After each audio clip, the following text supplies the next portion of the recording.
ये जो मैंने एक 4-5 लाइंस लिखी है, एक कहानी है एक शेर की। शेर और गुफा आपको सभी को पता होगी। जब छोटे बच्चे जो होते हैं, जब छोटे बच्चे इस कहानी को पढ़ते हैं तब वो कैसे पढ़ते हैं। मैंने स्कूल में या स्टेज पर देखा है, कई छोटे बच्चों को देखा है। एक भूखा शेर शिकार की खोज में जंगल में घूम रहा था। घूमते घूमते वह थक गया। अभी मैं तो ये बहुत कंटिन्यूस बोल रहा हूँ, लेकिन बच्चे कैसे बोलते हैं? एक भूखा शेर शिकार की खोज में जंगल में घूम रहा था। घूमते घूमते वो थक गया, उसकी भूख भी बढ़ गई। अकस्मात उसने एक गुफा नजर आई। इस तरह से बच्चे बोलते हैं। और बड़े लोग थोड़ा स्पीड में बोलते हैं, लेकिन उनका भी बोलने का तरीका कुछ बच्चों जैसा ही होता है। स्टोरी टेलिंग ये सबके बस की बात नहीं होती। इसे सीखना पड़ता है, इसे कहने के लिए सीखना पड़ता है। मैंने बहुत सारे नर्सरी स्कूल्स का जब परीक्षण किया, नर्सरी स्कूल्स जहाँ पे 3 साल के बच्चे वगैरह जाते हैं, वहाँ भी कई टीचर्स मैंने देखी है जिन्हें बहुत ही अच्छी तरह से स्टोरी टेलिंग नहीं आती। आपको भी पता होगा कि बच्चे घर पे आके कहते हैं कि ये टीचर मेरी फेवरेट है। क्यों? क्योंकि वो उसके साथ उसकी लैंग्वेज में बात कर सकती है, वो उसे बहुत अच्छी तरह से समझा सकती है। तो ये जो बात है वो आपको सीखनी है, और इसके लिए सबसे महत्वपूर्ण है आपका फोनेटिक पंक्चुएशन। अभी फोनेटिक पंक्चुएशन आप बोलेंगे विराम चिन्ह तो यहाँ है, यहाँ फुल स्टॉप है, यहाँ कॉमा है, यहाँ फिर से कॉमा है, फुल स्टॉप है, यहाँ पे अवतरण चिन्ह है, यहाँ पे अवतरण चिन्ह है जो डायलॉग के लिए यूज होता है। तो ये पंक्चुएशन मार्क्स तो यहाँ पर है। तो अगर आप इन पंक्चुएशन मार्क्स को ठीक तरह से पढ़ोगे तो हम देखते हैं, एक भूखा शेर शिकार की खोज में जंगल में घूम रहा था। मुझे स्ट्रेट अवे बोलना है क्योंकि बीच में कहीं भी कॉमा नहीं है। घूमते घूमते वो थक गया, फुल स्टॉप लिया क्योंकि यहाँ पे फुल स्टॉप दिया है। उसकी भूख भी बढ़ गई। अकस्मात उसे एक गुफा नजर आई। शेर ने सोचा, इस गुफा में जरूर कोई जानवर रहता होगा। मैं यही छिप जाता हूं और जैसे ही कोई जानवर बाहर निकले मैं उसे धर दबोचूंगा। अब आप देखिए कि यहां मेरे बोलने की गति अपने आप बढ़ गई क्योंकि यहां पे कोई पंक्चुएशन मार्क ही नहीं था, बीच में कॉमा ही नहीं था। और जो कुछ भी मैंने कहा वो आपके ठीक तरह से समझ में नहीं आया होगा। क्यों? क्योंकि मैं कंटिन्यूअस बोल रहा था, मैं कहीं रुक ही नहीं रहा था, मैं कंटिन्यूअस बोल रहा था। ठीक है? तो जब आपके पास ऐसा कोई पैराग्राफ आए, अब आप कहेंगे कि हर वक्त जब हमारे हाथ में कोई बुक्स या स्क्रिप्ट होगी या कुछ पढ़ने के लिए होगा तो क्या हम पेन लेके बैठे पंक्चुएशन के लिए? नहीं, उसकी ज़रूरत नहीं है। आपके अंदर आपका अंतर्मन बहुत ही अच्छी तरह से काम करता है। आपको सिर्फ 10 पन्ने इस तरह से पंक्चुएट करने हैं, फोनेटिक पंक्चुएशन करना है और उसे पढ़ना है उस तरह से। उसके बाद आपको कभी भी पंक्चुएशन मार्क करने की जरूरत नहीं पड़ेगी। आपका मन अपने आप वहां पे पंक्चुएशन मार्क दे देगा। ठीक है? तो सबसे पहले एक चीज हम करते हैं, तो यहां पे जो पंक्चुएशन मार्क्स है व्याकरण के, उसे हम डिलीट करते हैं।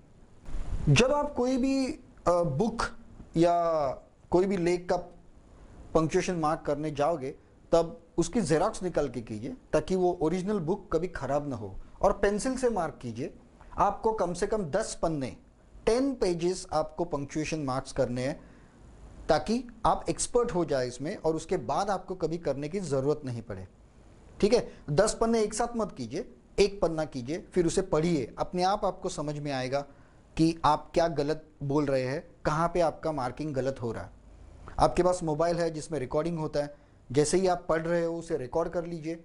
रिकॉर्ड करने के बाद फिर से सुनिए उसे, तो आपको अपने आप पता चल जाएगा कि आपने कहाँ गलती की है। तो अब पंक्चुएशन मार्क्स, सिर्फ 2 तरह के पंक्चुएशन मार्क्स हम यूज करते हैं। एक पंक्चुएशन मार्क, और तीसरा भी है लेकिन वो अभी नहीं लेते। एक पंक्चुएशन मार्क है अंडरलाइन। अंडरलाइन का मतलब होता है हमें कहाँ जोर देना है, किस शब्द पर हमें जोर देना है। और एक स्लैश होता है। स्लैश का मतलब है हम यहां पे उस वाक्य को काटेंगे, मतलब रुकेंगे, पॉज लेंगे। ओके, अभी ये पॉज आपके ऊपर डिपेंड है कि आप फुल स्टॉप लेंगे, मतलब ज्यादा देर तक रुकेंगे या थोड़ी देर तक रुकेंगे। उसके लिए कोई अलग मार्किंग नहीं है। जनरली हम अंडरलाइन और स्लैश ये दो चिन्ह यूज करते हैं। ओके, तो चलिए हम लोग अब देखते हैं कि पहले पॉजेस कहां देना है। देखिए, आपका एक ब्रीदिंग स्टाइल होता है, सांस लेने का एक स्टाइल होता है, एक स्पीड होती है। उस स्पीड के हिसाब से अगर आप गलत ज़्यादा या कम बोलते जाएंगे तो ऐसा हो जाएगा, आप रुक जाएंगे बीच में। आपने देखा होगा कि कई लोग ऐसे पढ़ते पढ़ते सांस लेने के लिए रुकते हैं। एक भूखा शेर शिकार की खोज में जंगल में घूम रहा था। घूमते वो थक गया, क्योंकि वो लोग उनकी सांस से मैच नहीं कर पा रहे उस स्पीड को। तो अब हम हमारी सांसों से मैच कर लेंगे। पहले एक भूखा शेर, अब यहां पे हम रुकेंगे। पहले मैं आपको ये पढ़ के दिखाता हूं without doing any punctuation marks, ठीक है, कैसे पढ़ना चाहिए। एक भूखा शेर शिकार की खोज में जंगल में घूम रहा था। घूमते घूमते वो थक गया, उसकी भूख भी बढ़ गई। अकस्मात उसे एक गुफा नजर आई। शेर ने सोचा, इस गुफा में जरूर कोई जानवर रहता होगा, मैं यही छिप जाता हूं और जैसे ही कोई जानवर बाहर निकले मैं उसे धर दबोचूंगा। ये जनरल स्टाइल है बात करने की, स्टोरी टेलिंग की। अभी ये छोटे बच्चों की स्टोरी है तो उसमें इमोशंस बहुत ज्यादा होने चाहिए। ओके, जब आप शेर बोल रहे हो तो बच्चों के लिए एक भूखा शेर, वो शेर ही होना चाहिए। आपके एक्सप्रेशंस, इमोशंस उसमें आने चाहिए। फोनेटिक पंक्चुएशन के साथ साथ हम इमोशंस भी ले रहे हैं अभी। तो चलो पहले इसके फोनेटिक करते हैं। पहले हम देखेंगे किस शब्द पर हम जोर देंगे। एक भूखा शेर शिकार की खोज में, एक भूखा शेर कॉमा, भूखे शेर पर मैं जोर दूंगा। एक भूखा शेर, कट, यहां पे मैं थोड़ा सा रुकूंगा। शिकार की खोज में यहां पे कट हो गया सेंटेंस। एक भूखा शेर शिकार की खोज में जंगल में घूम रहा था। जंगल में, जंगल पे स्ट्रेस होना चाहिए। जंगल में घूम रहा था। घूमते घूमते, यहां पे कट होगा। घूमते घूमते वो थक गया, ऐसा होगा। अभी घूमते घूमते अब ये नॉर्मल सेंटेंस जब होगा तब आप उसे कॉमा नहीं देंगे घूमते घूमते, लेकिन जब आप बोल रहे हो तब वहां पे आपका सेंटेंस कट हो जाएगा। उसकी भूख भी बढ़ गई। भूख, स्ट्रेस करेंगे आप इसको। अकस्मात, स्टोरी टेलिंग है ये, इसमें इमोशंस आने चाहिए। अकस्मात, अब ये आपके ऊपर है, आप बहुत ज्यादा इमोशंस दे रहे हैं या कम इमोशंस दे रहे हैं। अकस्मात उसे एक गुफा नजर आई। ओके, अकस्मात मैं तो इसे कट करूंगा, उसे एक गुफा नजर आई। गुफा को अंडरलाइन होगी, ये इसको हम जोर देंगे। गुफा नजर आई। शेर ने सोचा, शेर को मैं जोर दूंगा। शेर ने सोचा, वापस सेंटेंस यहां पर कट हो गया आपका। शेर ने सोचा, इस गुफा में जरूर कोई जानवर रहता होगा। अब देखिए, अब शेर ने सोचा मतलब वो अपने मन में सोच रहा है, तो ये डायलॉग हुआ। अगर वो डायलॉग है तो उसे आपको थोड़ा सा दूसरी तरीके से बोलना पड़ेगा। शेर ने सोचा, इस गुफा में जरूर कोई जानवर रहता होगा। हम ये स्टोरी टेलिंग कर रहे हैं बच्चों के लिए। तो जब आप कहते हो कि शेर ने सोचा, शेर ने कहा, तब वो शेर के स्टाइल में ही आना चाहिए, जो ट्रेडिशनल शेर का स्टाइल है वैसा, जैसे जंगल बुक में शेर खान बोलता था वैसा। ओके, शेर ने सोचा, इस गुफा में जरूर कोई, अभी इस गुफा में, यहां पे कट हो गया मेरा सेंटेंस, इस गुफा में, लेकिन मैंने छोटा सा पॉज लिया वहां पर, बहुत छोटा सा पॉज लिया। इस गुफा में जरूर, अभी जरूर को स्ट्रेस होगा और जानवर को स्ट्रेस होगा और होगा को कट होगा सेंटेंस। इस गुफा में जरूर कोई जानवर रहता होगा, मैं यहीं छिप जाता हूं। यहीं को स्ट्रेस होगा, मैं यहीं छिप जाता हूं। और जैसे ही, अब जैसे ही को स्ट्रेस होगा और जैसे ही कोई जानवर बाहर निकले, बाहर को होगा, क्योंकि इसमें ये दो इंपॉर्टेंट वर्ड्स है, जैसे ही बाहर निकले, मैं उसे धर दबोचूंगा। तो धर को स्ट्रेस होगा, धर दबोचूंगा। ओके, तो ये हो गया हमारा कंप्लीट फोनेटिक पंक्चुएशन। इस प्रकार आपको एक पैरा, एक छोटी सी कहानी लेकर, जेरोक्स निकालकर उसको पेंसिल से ये मार्क करना है। शुरू में आप मार्क कीजिए, फिर उसको पढ़ के देखिए।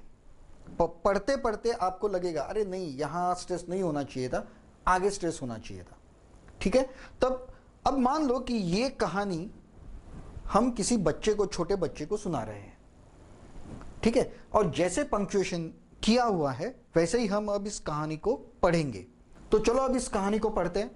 एक भूखा शेर शिकार की खोज में जंगल में घूम रहा था।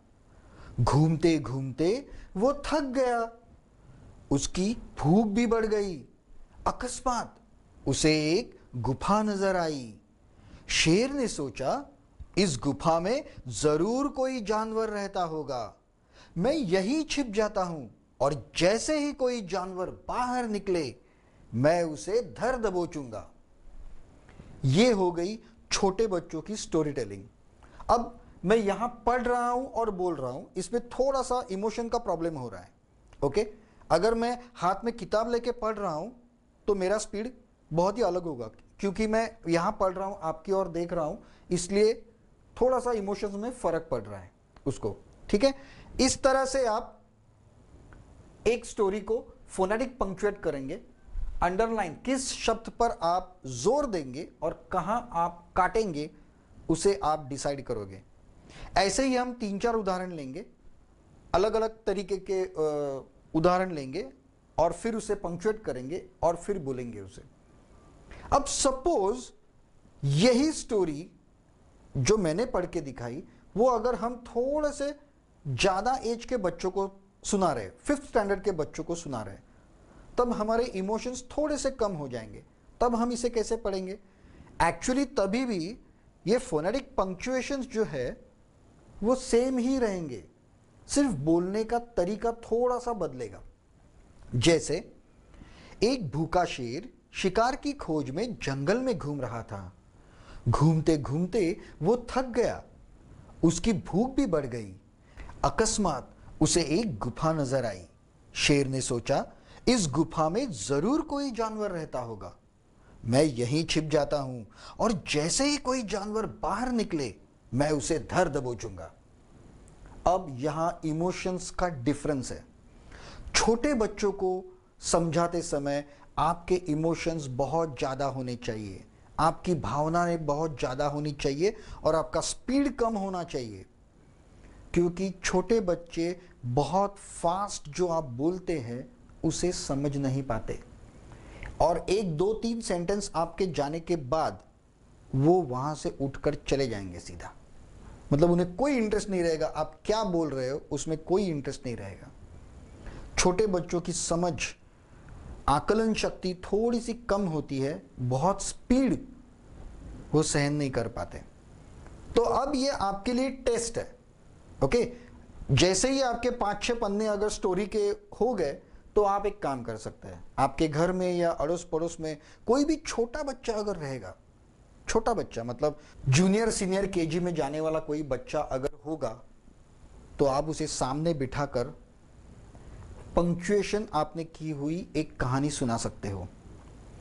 अगर वो बच्चा वहां से उठ के चला जाता है तो समझो यू आर फेल, लेकिन अगर वो एंड तक आपके सामने बैठा रहता है, ईगरली ध्यान से सुन रहा है, तो आप समझो कि आपकी स्टोरी टेलिंग की प्रैक्टिस परफेक्ट हो गई है। इससे अच्छा परीक्षक और दूसरा कोई नहीं हो सकता, छोटे बच्चों से अच्छा परीक्षक कोई नहीं हो सकता। तो मुझे आशा है कि आपको फोनेटिक पंक्चुएशन कैसे करना है यह आपको समझ में आया होगा।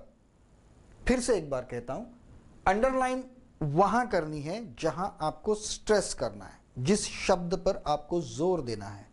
देखिए, अब यह सेंटेंस मैंने कहा, अंडरलाइन आपको वहां करनी है जहां आपको स्ट्रेस देना है, जिस शब्द पर जोर देना है। यही मैंने कहा, लेकिन मैंने बोलते समय कैसा कहा? अंडरलाइन आपको वहां करनी है जिस शब्द पर आपको जोर देना है। यहां मैंने वाक्य को काटा बीच बीच में, अनेक शब्दों पर जोर दिया नीचे, और तभी आपके मन में वो सेंटेंस रजिस्टर हो गया, उसके ऊपर आप सोचने लगे। अगर मैंने ये फास्ट कहा होता तो आपके समझ में कुछ नहीं आएगा। ठीक है, हम एक उदाहरण लेते हैं। अभी तो ये छोटे बच्चे की कहानी कैसे बोली जाती है वो मैंने आपको कहा, फिर से एक बार इसे दोहराते हैं। एक भूखा शेर शिकार की खोज में, अभी सेकंड टाइम जब मैं बोल रहा हूं तब मुझे ऐसे लगता है कि मुझे शिकार पर भी जोर देना चाहिए। एक भूखा शेर शिकार की खोज में जंगल में घूम रहा था। घूमते घूमते वो थक गया, उसकी भूख भी बढ़ गई। अकस्मात उसे एक गुफा नजर आई। शेर ने सोचा, इस गुफा में जरूर कोई जानवर रहता होगा, मैं यही छिप जाता हूं, और जैसे ही कोई जानवर बाहर निकले मैं उसे धर दबोचूंगा। ये हो गई आपकी स्टोरी टेलिंग। अब यहां पे क्योंकि ये शेर की कहानी है, यहां पे थोड़ा सा भय आता है। ओके, थोड़ा सा डरावना होना चाहिए आपका। ठीक है, अब जहां आप बोल रहे उसे भूख भी बढ़ गई, तो आपके फेस पर उसकी भूख भी बढ़ गई। एक भूखा शेर, एक भूखा शेर, भूखा है वो, मतलब अभी तो वो कमजोर है, भूख से कमजोर है। एक भूखा शेर शिकार की खोज में जंगल में घूम रहा था। घूमते घूमते वो थक गया, जैसे वो आप बोल रहे वो थक गया, तो आपके फेस पर या आपके बोलने में वो थकान आनी चाहिए। घूमते घूमते वो थक गया, उसकी भूख भी बढ़ गई। अकस्मात, अगर ये अकस्मात है, सडनली इंस्टेंटली अगर हो रहा है, तो आपके इमोशंस वैसे ही होने चाहिए। अकस्मात, अकस्मात उसे एक गुफा नजर आई। अभी यहां पे गुफा इंपॉर्टेंट वर्ड है। गुफा में कुछ हो रहा है तो गुफा को स्ट्रेस किया, उसको एक गुफा नजर आई। शेर ने सोचा, अभी आपको बच्चे के मन में ये सारी बातें रजिस्टर करनी है, तो आपको समझाना है उसे। शेर ने सोचा, इस गुफा में जरूर कोई जानवर रहता होगा, मैं यही छिप जाता हूं, और जैसे ही कोई जानवर बाहर निकले मैं उसे धर दबोचूंगा। This is the way of story telling for kids.